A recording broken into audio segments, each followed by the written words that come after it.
Hello friends, মিঠুর পাকশালায় আপনাদের সবাইকে স্বাগত। আজ আমি হাফ কাপ ছোলার ডাল ও 1 কাপ সুজি দিয়ে ভীষণই টেস্টি একটা রেসিপি আপনাদের সাথে শেয়ার করছি। এজন্য হাফ কাপ পরিমাণে ছোলার ডাল আমি 6 ঘন্টার জন্য ভিজিয়ে রেখে দিয়েছিলাম। ডালটা এখন খুব ভালো মতো ভিজে গেছে। এদিকে গ্যাসে একটা কড়াই বসিয়ে দিয়েছি, তাতে মেজারিং কাপ মেপে 1 কাপ পরিমাণে জল নিয়ে নিয়েছি। ওই সাথে এরপর ওই ছোলার ডালটা জল থেকে তুলে এর মধ্যে দিয়ে দিচ্ছি। ছোলার ডালটা একটু বেশিক্ষণ সময় নিয়ে ভিজিয়ে রাখলে এটা খুব তাড়াতাড়ি সেদ্ধ হয়ে যায়। তবে আপনারা যদি বেশিক্ষণ ভিজিয়ে রাখার সময় না থাকে সেক্ষেত্রে এটাকে প্রেসার কুকারে দিয়ে সেদ্ধ করে নিতে পারেন। তো দেখুন এরপর এখানে স্বাদ মতো লবণ দিয়ে খুব ভালো করে মিশিয়ে নিলাম। তারপর এখন জলটা ফুটে এসেছে, এই অবস্থায় এটাকে ঢাকা দিয়ে একদম লো ফ্লেমে প্রায় 10 মিনিটের জন্য রেখে দিলাম। ডালটা যেহেতু খুব ভালো মতো ভিজে গিয়েছিল সেই জন্য এটা সেদ্ধ হতে খুব বেশি টাইম লাগেনি। তো দেখুন 10 মিনিটের মধ্যে ডালটা খুব ভালো মতো সেদ্ধ হয়ে গেছে। ওটাকে এখন সাইডে রেখে দিলাম ঠান্ডা হওয়ার জন্য। এদিকে আমি গ্যাসে আবার একটা ফ্রাই প্যান বসিয়ে দিয়েছি, তাতে মেজারিং কাপ মেপে 2 কাপ পরিমাণে আমি জল দিয়ে দিয়েছি। এই সাথে একটু স্বাদ মতো লবণও দিয়ে দিয়েছি। এরপর এখানে প্রায় হাফ চা চামচ পরিমাণে একটু ঘি দিয়ে দিচ্ছি। এরপর ঘি ও লবণটা দিয়ে জলটাকে খুব ভালো করে একটু মিশিয়ে নেব। জলটা মিশিয়ে নেওয়ার পর এখানে আমি যে কাপ মেপে এখানে 2 কাপ পরিমাণে জল দিয়েছি, ওই কাপ মেপে 1 কাপ পরিমাণে এখানে সুজি নিয়ে নিয়েছি। পুরো সুজিটাই এখানে দিয়ে দিলাম। এরপর গ্যাসের ফ্লেমটা একদম লোতে করে দিয়েছি। লো ফ্লেমে এই সুজিটাকে ক্রমাগত নাড়াচাড়া করতে করতে একটা বেশ ডো মতো তৈরি করে নেব। তো বন্ধুরা, আজকে আমি একটা ভীষণই হেলদি রেসিপি আপনাদের সাথে শেয়ার করেছি। রেসিপিটা যদি আপনাদের ভালো লেগে থাকে তাহলে অবশ্যই চ্যানেলটি সাবস্ক্রাইব করে আমার পাশে থাকবেন এবং পাশে থাকা বেল আইকনটি অবশ্যই প্রেস করে রাখবেন। তাহলে আমি যে কোনো নোটিফিকেশানই ছাড়ি না কেন তার সবার আগে আপনার কাছে পৌঁছে যাবে। তো দেখুন এটাকে আমি প্রায় 4 থেকে 5 মিনিট ধরে একদম লো ফ্লেমে নাড়াচাড়া করতে করতে একটা ডো মতো তৈরি করে নিয়েছি। ওটাকেও এখন সাইডে রেখে দিলাম ঠান্ডা হওয়ার জন্য। এদিকে যে ছোলার ডালটা আমি সেদ্ধ করে রেখেছিলাম সেটা এখন খুব ভালো মতো ঠান্ডা হয়ে গেছে। এরপরে সেদ্ধ ছোলার ডালটাকে আমি একটা মিক্সিং জারের মধ্যে নিয়ে নিচ্ছি। ছোলার ডালটাকে একদম সেদ্ধ করে গলিয়ে দেওয়া যাবে না, একটু বেশ দানা দানা থাকবে সেরকম অবস্থায় এটাকে সেদ্ধ করে নিতে হবে। তো দেখুন এখানে পুরো ছোলার ডালটাই নিয়ে নিচ্ছি। ছোলার ডালটার সাথে কিছুটা জল ছিল, খুবই অল্প পরিমাণে 1 চামচ মতো জল ছিল। এর সাথে আমি আবারও 2 চামচ মতো একটু জল দিয়ে দিলাম। খুব বেশি জল দিয়ে পাতলা করে এটাকে পেস্ট করা যাবে না, একটু বেশ শুকনো শুকনো করে পেস্ট করতে হবে। তো দেখুন মিক্সিতে দিয়ে এটাকে খুব সুন্দর করে পেস্ট করে নিয়েছি, তবে এটা যদি একটু দানা দানা থাকে তাতেও কোনো অসুবিধে নেই। তো দেখুন এরপর এটা খুব ভালো করে পেস্ট করা হয়ে গেছে। এদিকে গ্যাসে আমি কড়াইটাকে ধুয়ে আবারও বসিয়ে দিয়েছি। তারপর এখানে দিয়ে দিচ্ছি সরষের তেল। সরষের তেল দিয়ে দেবো প্রায় 1.5 চা চামচ পরিমাণে। সরষের তেলটা যখন খুব ভালো করে গরম হয়ে আসবে তখন এখানে একদমই কম প্রায় 1/4 চা চামচ পরিমাণে একটু হিং দিয়েছি এবং ওই সাথে হাফ চা চামচ পরিমাণে গোটা জিরে এবং হাফ চা চামচ পরিমাণে একটু মৌরি ফোড়নে দিয়ে দেব। এরপর ফোড়নটাকে তেলের মধ্যে দিয়ে একটু ভাজা ভাজা করে নেব। ফোড়নটা যখন খুব ভালো মতো ভাজা হয়ে যাবে তখন এখানে গ্রেট করা আদা দিয়ে দেবো 1 চা চামচ পরিমাণে। ওই সাথে 2টো কাঁচা লঙ্কাকে একদম ছোট টুকরো করে কেটে রেখেছিলাম, সেই কাঁচা লঙ্কার টুকরোটা এখানে দিয়ে দিয়েছি। এটাকে এরপর তেলের মধ্যে দিয়ে আদা ও কাঁচা লঙ্কাটাকে খুব ভালো করে একটু ভেজে নেব। তো আদা ও কাঁচা লঙ্কাটা যখন খুব ভালো করে ভাজা হয়ে যাবে তখন এখানে ওই যে ডালের পেস্টটা আমি করে রেখেছি ওটাকে এখানে দিয়ে দেব। তো দেখুন পুরো পেস্টটাই এখানে দিয়ে দিচ্ছি। তো বন্ধুরা, আজকের রেসিপি যদি ভালো লেগে থাকে তাহলে অবশ্যই বন্ধুদের সাথে একটু শেয়ারও করে দেবেন এবং রেসিপি ভালো লাগলে একটা লাইক করতে ভুলবেন না। তো দেখুন এখানে আমি সমস্ত ডালের পেস্টটা দিয়ে দিচ্ছি। ডালের পেস্টটা পুরোটা দেওয়া হয়ে গেছে। এরপর এখানে প্রায় 1/4 চা চামচ পরিমাণে একটু হলুদের গুঁড়ো দিয়েছি। এর সাথে দিয়ে দিচ্ছি প্রায় হাফ চা চামচ পরিমাণে একটু ধনে গুঁড়ো। এরপরে হলুদ ও ধনে গুঁড়োটাকে দিয়ে খুব ভালো করে এই তেলের মধ্যে দিয়ে একটু মিশিয়ে নেব এবং এটাকে এইভাবে ক্রমাগত নাড়াচাড়া করতে করতে একটু শুকনো শুকনো করে নেব। এটা এখনও কিছুটা নরম আছে। তো এইভাবে আমি প্রায় 2 থেকে 3 মিনিট পর্যন্ত একদম মিডিয়াম ফ্লেমে এটাকে একটু নাড়াচাড়া করে ভেজে নিচ্ছি।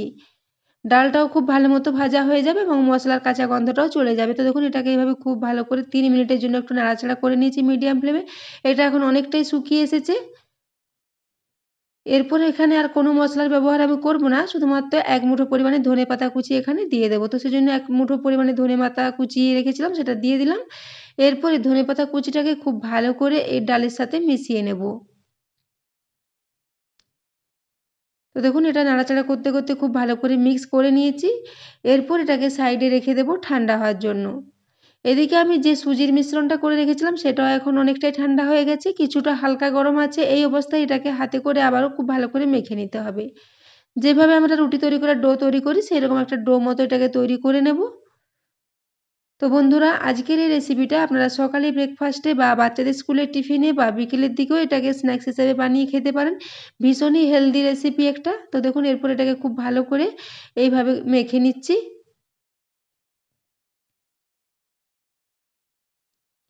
তো দেখুন, এটা খুব ভালো করে মসৃণ মতো একটা ডো তৈরি করে নিয়েছি। এরপর আমি ওই যে ডালটা করে ভেজে রেখেছিলাম মশলা দিয়ে, সেই ডালটাকেও নিয়ে নিচ্ছি। ডালটা এখন খুব ভালো মতো ঠান্ডা হয়ে গেছে। এরপর এটাকেও আমি হাতে করে একটু বেশ গোল গোল করে লাড্ডু মতো পাকিয়ে নেব, তাহলে এটা তৈরি করতে আমাদের সুবিধা হবে। তো তার আগে এটাকে আমি আবার একটু হাতে করে মেখে নিচ্ছি। তো দেখুন, এরপর আমি হাতে করে অল্প পরিমাণে অংশ নেব আর একটু গোল গোল করে এগুলোকে একইভাবে তৈরি করে নেব। তো দেখুন, এখানে একটা তৈরি হয়ে গেছে, আবারও একটা তৈরি করে নিচ্ছি। সমানভাবে যাতে প্রত্যেকটা বল তৈরি হয় সেরকমভাবে এগুলোকে তৈরি করে নেব।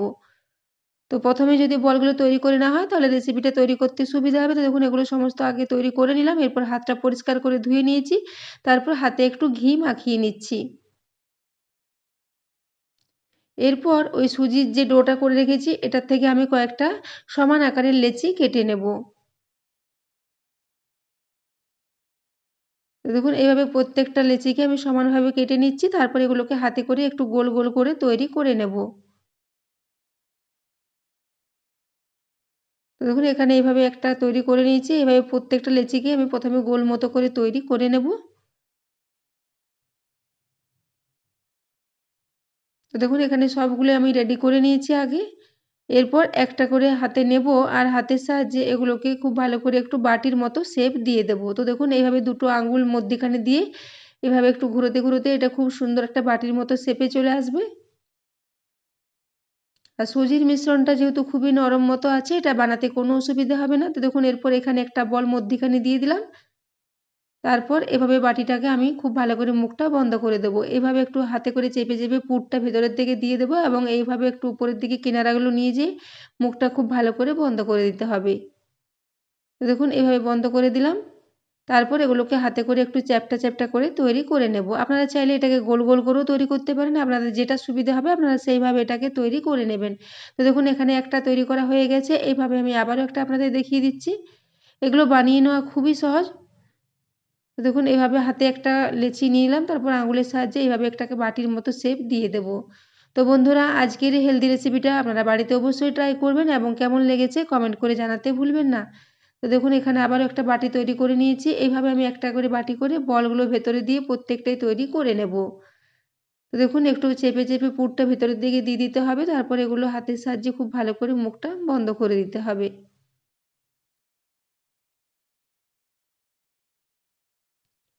তো এইভাবে আমি প্রত্যেকটাই তৈরি করে নেব। দেখুন, এখানে ৩ টে তৈরি করে নিয়েছিলাম। তারপর সবগুলো একইভাবে তৈরি করে নিয়েছি। এরপর এটাকে আপনারা চাইলে এগুলোকে তেলে ফ্রাই করেও খেতে পারেন। তো আমি এটাকে একটু হেলদিভাবে তৈরি করছি। তো দেখুন, এখানে বলগুলো আমার ৪ টা বেড়ে গেছে। ওগুলোকে আমি রেখে দিলাম। পরে ওগুলো দিয়ে আমি পরোটা বানিয়ে নেব। তো দেখুন, এরপর আমি একটা থালাতে একটু ঘি মাখিয়ে নিয়েছি। তারপর এই সমস্ত এই সুজির টিক্কিগুলো দিয়ে দিলাম। তো দেখুন, এগুলো সমস্ত এভাবে দিয়ে দিয়েছি একই সাথে।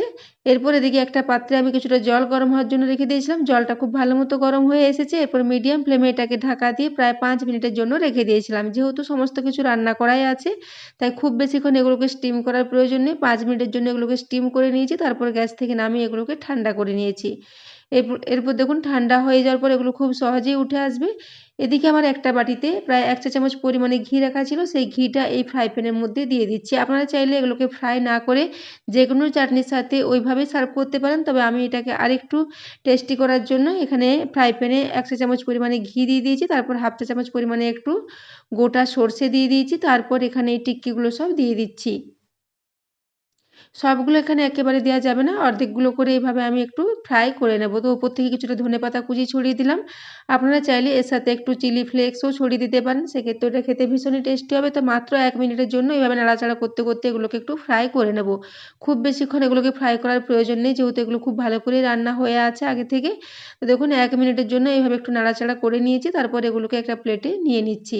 এইভাবে আমি আবারও যেগুলো বেঁচে আছে সেগুলোকে এইভাবে নিয়ে নিচ্ছি। তো দেখুন এগুলোকে আমি একইভাবে ফ্রাই করে নিয়েছি। তারপর এগুলোকে সার্ভ করে দিলাম। তো এগুলোকে আমি এরপর একটা প্লেটে সাজিয়ে নিয়েছি। তারপর এগুলোকে সার্ভ করে দিলাম। এরপর আমি একটা আপনাদের কেটে দেখিয়ে দিচ্ছি। দেখুন এগুলো ভীষণই সফট মতো তৈরি হয়েছে এবং ভীষণই টেস্টি হয়েছিল এবং ভেতরটা পুরো ছোলার ডালের পুরে ভর্তি, ভীষণ টেস্টি। তো বন্ধুরা, আজকের রেসিপিটি এতক্ষণ পর্যন্ত দেখার জন্য আপনাদের অশেষ ধন্যবাদ।